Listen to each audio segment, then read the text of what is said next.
I stared at the documents spread across my kitchen table, my hands trembling as I read through them again.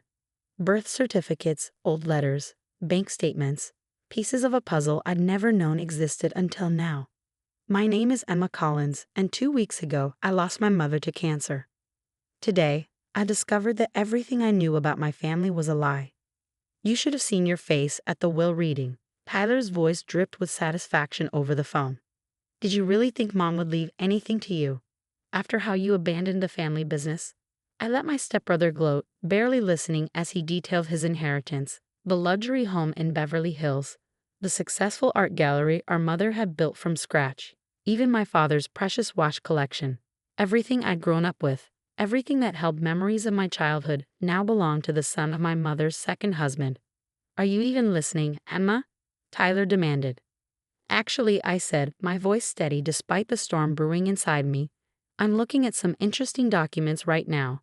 Did you know that Mom wasn't the original owner of the gallery? There was a pause. What are you talking about?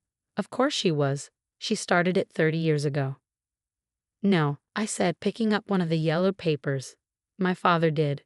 Thomas Wright, the same Thomas Wright who apparently disappeared with millions in stolen artwork back in 1992, the year before Mom married your father. The silence on the other end was deafening. I found the box in my father's old storage unit, the one Mom had always claimed contained nothing but worthless junk. Inside were letters between my parents, detailed records of art purchases, and most importantly, the original ownership documents for Wright Gallery, named after my father, not my mother as she always claimed. But it was the newspaper clippings that really caught my attention. Headlines about a massive art heist, millions in paintings stolen from prominent collectors. The prime suspect? Thomas Wright, who vanished without a trace, leaving behind a wife and 4-year-old daughter. You're lying, Tyler said finally, but I could hear the uncertainty in his voice. Here's what's interesting, I continued, spreading out more documents. The gallery's early financial records show massive cash deposits right after Dad disappeared. Mom somehow managed to buy hundreds of thousands in inventory when she was supposedly starting from nothing. Care to explain that? Stop digging, Tyler snapped. The will is final. Whatever conspiracy theory you're cooking up won't change anything. But he was wrong. As an art fraud investigator for the FBI, I knew exactly what these documents meant. The gallery's entire foundation was built on stolen art and laundered money. My mother hadn't just changed her will. She'd spent 30 years hiding the truth about where her success came from. The question was, how much did she tell my stepfather? And how much did Tyler know? I was about to find out. The next morning, I walked into the gallery, my father's gallery, for the first time since the will reading. The staff greeted me cautiously, clearly aware of my disinheritance. Tyler's new office, once my mother's sanctuary, had already been redecorated with his tacky modern art pieces. You're not welcome here, he said when I entered, not looking up from his computer. Actually, I replied, setting a file on his desk, I am. The FBI is very interested in the gallery's original funding sources, particularly the Vermeer that hung in Mom's office for 20 years, the one that disappeared from a private collection in Amsterdam in 1992. That got his attention. Get out, he hissed, standing up so quickly his chair toppled backward. You have no idea what you're doing. Don't I? I pulled out my FBI badge. I think I know exactly what I'm doing. The question is, do you know what you've inherited? The color drained from his face as realization dawned. He wasn't just inheriting a successful business. He was inheriting 30 years of criminal activity, and I had proof of all of it. The gallery's security cameras caught every detail of Tyler's meltdown. He swept everything off his desk, years of carefully maintained composure shattering in seconds. You think you can just walk in here with your badge and destroy everything? He shouted. Mom protected this place for decades. Protected it?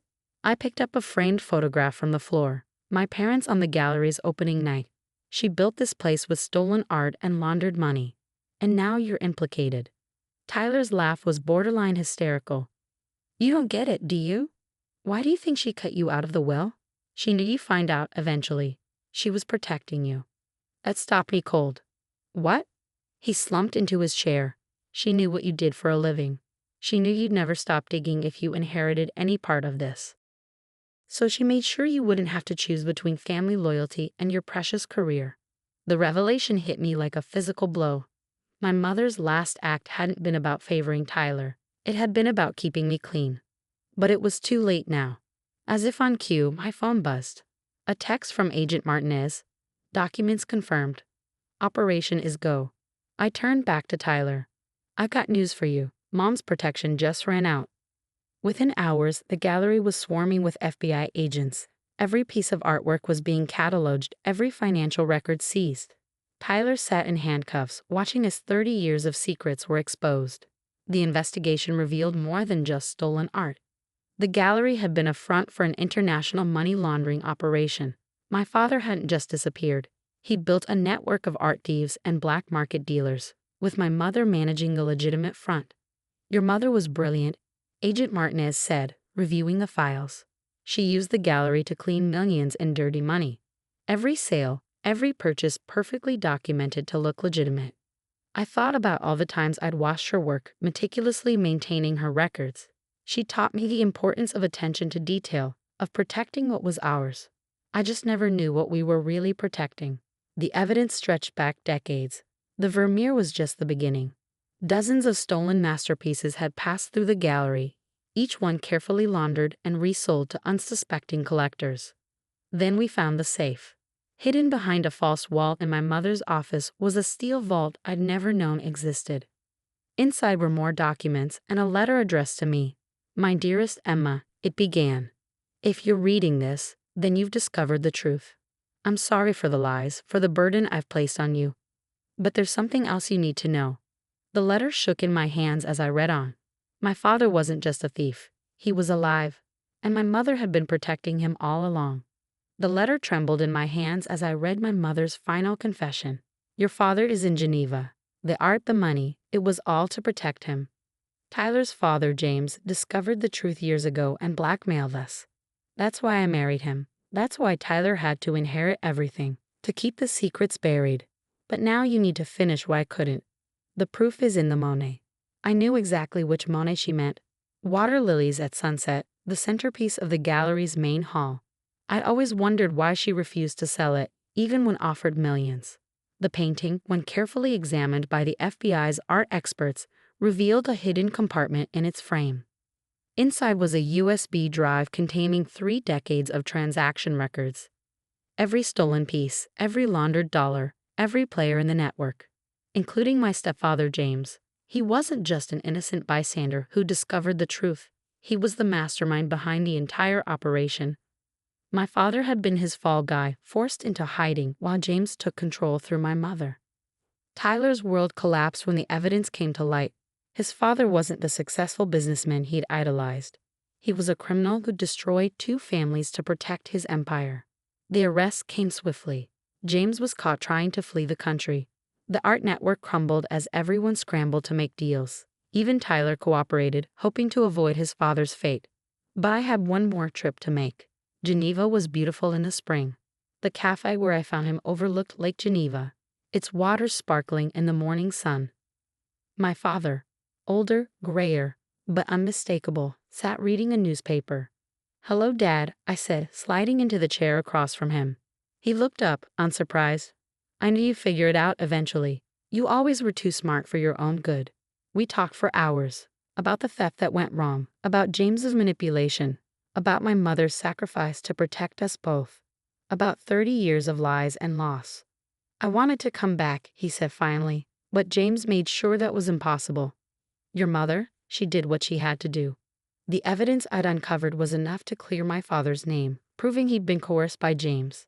He returned to the States, testified against the organization, and helped recover millions in stolen art. The gallery was seized by the FBI, its legitimate assets sold to repay the victims. Tyler accepted a plea deal, acknowledging his unwitting role in the scheme. James faced multiple life sentences.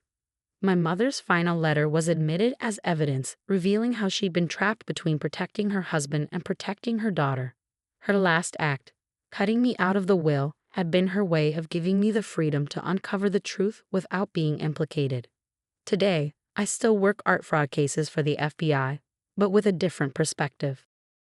Every investigation reminds me that truth, like art, isn't always what it appears to be. Sometimes the most beautiful facades hide the darkest secrets. My father and I are rebuilding our relationship one coffee at a time. The weight of 30 years of secrets and lies lifts slowly, but it lifts. And my mother? I visit her grave sometimes, leaving white lilies, her favorite. I understand now that her greatest masterpiece wasn't the gallery or its hidden treasures. It was protecting the people she loved, even when it meant sacrificing everything else.